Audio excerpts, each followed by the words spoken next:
Hello student, welcome back my YouTube channel गुड़िया GNM nursing. आज हम लोग पढ़ेंगे नया चैप्टर का नाम है उत्साह अट नहीं रही है। इस काव्य को लिखे हैं सूर्यकांत त्रिपाठी निराला जी। आइए सूर्यकांत त्रिपाठी निराला जी के जन्म के बारे में पहले जान लेते हैं, तब काव्य की ओर चलेंगे। ठीक है। सूर्यकांत त्रिपाठी निराला जी का उपनाम है निराला जी। ठीक है। ये छायावादी काल के भी कवि रहे हैं। आइए छायावादी काल के चार कवि हैं, उनका नाम पहले जान लेते हैं। ये इम्पोर्टेंट्स है, परीक्षा में पूछता है, तब हम आगे चलेंगे। ठीक है। छायावादी काल के फर्स्ट कवि हैं जयशंकर प्रसाद जी, सेकेंड महादेवी वर्मा, थर्ड हैं सुमित्रानंद पंत जी, और फोर्थ हैं सूर्यकांत त्रिपाठी निराला जी। ठीक है। आइए इनके जन्म की ओर चलते हैं।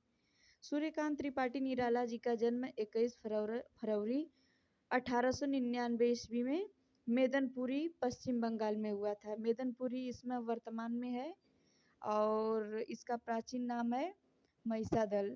ठीक है। सूर्यकांत त्रिपाठी निराला जी की मृत्यु 15 अक्टूबर 1961 ईस्वी में हुई थी। ठीक है। 1961 ईस्वी में हुई थी। इनके पिता का नाम पंडित राम सहाय त्रिपाठी था। ठीक है। इनके माता का नाम अभी हमें नहीं मिला है, बाद में मिलेगा तो हम आप लोग को बताएंगे। ठीक है। इनकी पत्नी का नाम मनोहर देवी था और इनके बेटी का नाम सरोज था। ठीक है। सूर्यकांत त्रिपाठी निराला जी का पेशा है, पहले तो ये लेखक रहे हैं। इनकी जो विधा है पद्य और गद्य है। इनकी जो मुख्य रचना है,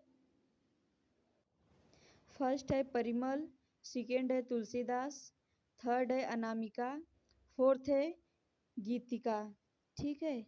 आइए इनकी भाषा की ओर चलते हैं। इनकी क्या भाषा थी? इनकी भाषा जो है खड़ी बोली थी।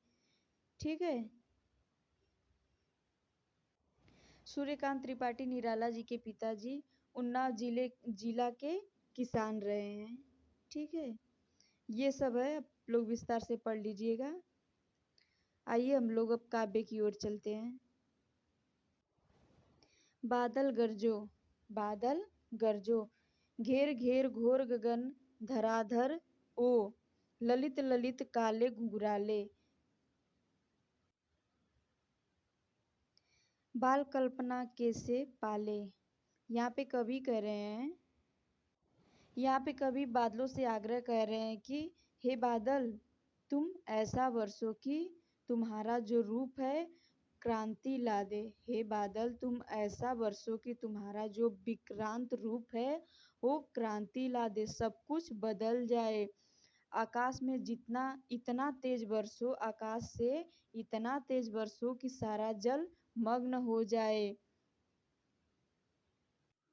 यहाँ पे कभी छोटे बच्चे के बालों से तुलना किया है बादल से, कि ये जो तुम्हारे छोटे छोटे सुंदर घुंघराले बाल हैं, एक यहाँ पे मतलब कवि कह रहा है जो बादल काले काले हैं उसकी तुलना छोटे बच्चे की बाल से किया है। ठीक है।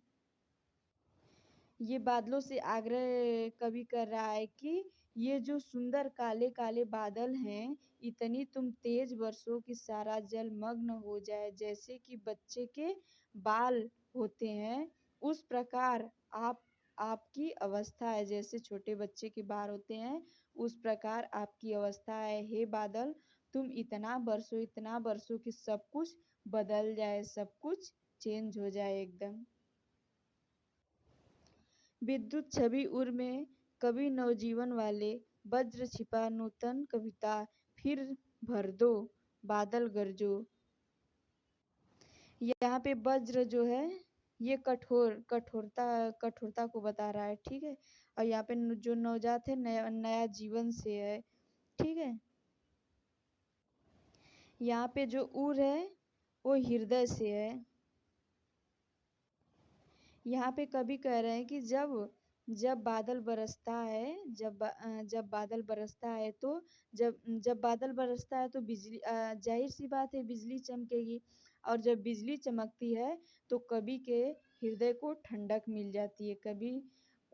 कवि के हृदय को ठंडक मिल जाती है। अपने नवजात जीवन वाले समय को उसी से कवि जोड़ रहा है। ठीक है।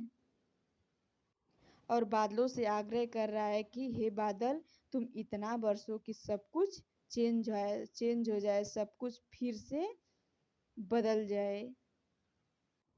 यहाँ पे बदलने का मतलब ये है ना यहाँ कि आप लोग जैसे जाते हैं तो रास्ता में जो पेड़ पौधे होते हैं पे मिट्टी धूल मिट्टी जमी रहती है।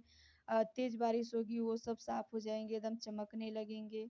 और जो गंदगी उंदगी सब है सारी गंदगियाँ सब धुल जाएगी। जब बारिश होने लगती है तो सारी गंदगी धुल जाती है। और जो गंदी तो रहती है गैसें रहती हैं वो भी समाप्त हो जाती हैं। इससे कभी आग्रह कर रहा है। इससे कभी मतलब बादलों से आग्रह कर रहा है कि तुम बरसो और सारा सब कुछ चेंज हो जाए। बादल गरजो, बिकल बिकल उन्मन थे उन्मन। यहाँ पे मतलब कवि कह रहा है यहाँ पे कवि कह रहा है कि हे बादल तुम पूरा एकदम बरसो तुम कठोरता पूर्वक बरसो और तुम नया बदलाव ला दो। हे बादल गरजो, मैं व्याकुल हूँ तुम्हारे इस दृश्य को देखने के लिए। हमारा मतलब मैं व्याकुल हूँ तुम्हारे इस दृश्य को देखने के लिए। हमारा मौसम अनमनी सा है। बरसोगे जब वर्षा होगी सब कुछ नया हो जाएगा, सब कुछ क्रांति की तरह आ जाएगी। हे बादल तुम बरसो, सब कुछ धुल जाएगा, सब कुछ नया हो जाएगा। यहाँ पे कवि बादलों से आग्रह कर रहा है। आगे देखिए। विश्व के निदाघ सकल जन आए अज्ञात दिशा से अनंत के घन। तप्त धरा जल से फिर शीतल कर दो, बादल गरजो। यहाँ पे कवि कह रहे हैं यहाँ पे जो है निघाय ये इसके माने गर्मी होता है।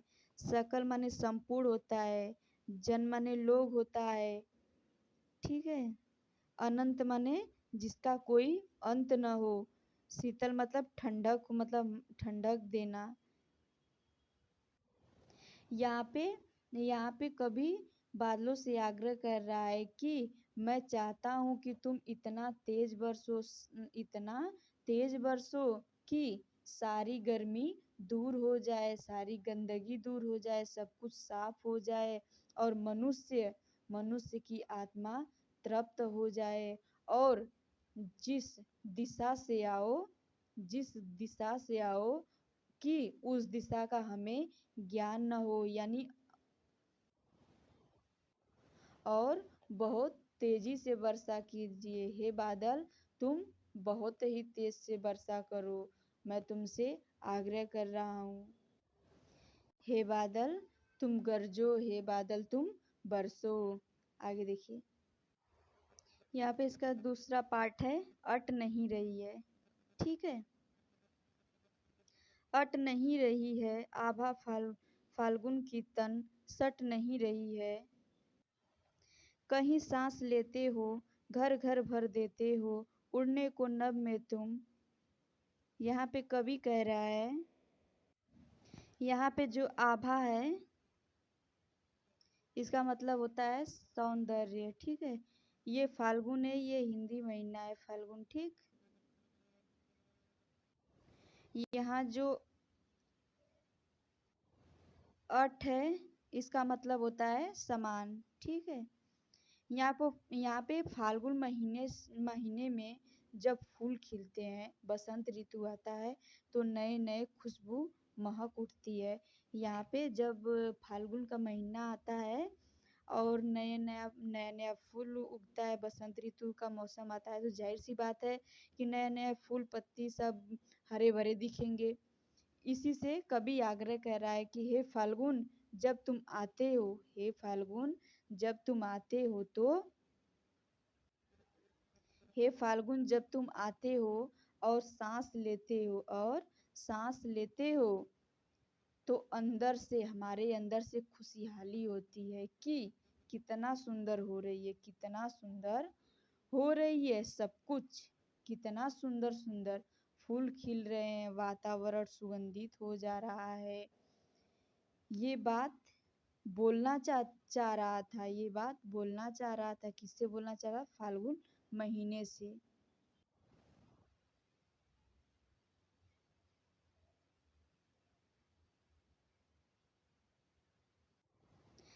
पर कर देते हो, आँख हटाता हूँ तो हट नहीं हट नहीं रही है पत्तों से लदी डाल। यहाँ पे कवि कह रहा है कि पर कर देते हो, पर कर देते हो कि पर कर देते हो यदि यादें मैं हटाना भी चाहता हूँ, यदि यादें मैं हटाना भी चाहता हूँ तो यादें हट नहीं पाती है। कितना भी कोशिश करता हूँ कि हट जाए लेकिन ये हट नहीं पाती है। पत्तों से लदी डाल, कहीं हरी कहीं लाल, कहीं पड़ी है उर में गंध मंद पुष्पमाल, पाट पाट शोभाश्री पट नहीं रही है। कहीं कहीं हृदय में धीरे धीरे खुशबू पुष्प से आ रही है, कहीं कहीं हृदय में, कभी कह रहा है कि कहीं कहीं हमारे हृदय में धीरे धीरे खुशबू पुष्प से आ रही है। यहाँ पे जो रुक जाइए, ये मंद है, ये धीरे धीरे, इसका मतलब होता है ये गंध है, ये पुष्प, ये जो गंध है ये इसका मतलब होता है खुशबू, शोभा मतलब शोभा देना। यहाँ पे कवि कह रहा है कि प्रत्येक स्थान पर खुशबू से उनका सौंदर्य फैल जाता है, प्रत्येक स्थान पर खुशबू से उनका सौंदर्य फैल जाता है। कोई ऐसा जगह नहीं है जहाँ उनकी खुशबू न हो, कोई ऐसा जगह नहीं है जहाँ पे उनकी खुशबू न हो। यहाँ पे हमारा यहाँ पे हमारी कहानी हुई समाप्त। तब तक के लिए धन्यवाद।